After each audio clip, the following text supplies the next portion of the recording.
નમસ્કાર, સમાચારો સાથે હું છું જય. પ્રથમ સમાચાર સુરેન્દ્રનગરથી કે જ્યાં એક મહત્વપૂર્ણ મામલો સામે આવ્યો છે. કસ્તુરબા ગાંધી બાલિકા વિદ્યાલયમાં ફૂડ પોઈઝનિંગનો મામલો છે કે જ્યાં ચૂડાના બાલિકા વિદ્યાલયમાં 147 કન્યાઓને અસર થઈ અને જાણવા જોગ હવે ફરિયાદ દાખલ થઈ છે. બાળકીઓને આપવામાં આવતા ભોજનમાં ગંભીર બેદરકારીના આક્ષેપ લાગી રહ્યા છે.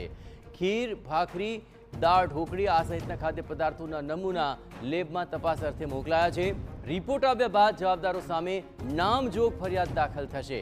આપને જણાવીએ કે અહીં 150થી વધુ વિદ્યાર્થીનીઓને ફૂડ પોઈઝનિંગની અસર જોવા મળી અને તમામની તબિયત લથડી હતી.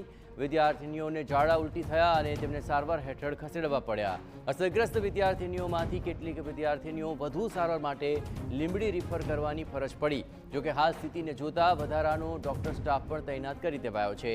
સમગ્ર મામલે હવે વધુ તપાસ પણ હાથ ધરાઈ રહી છે.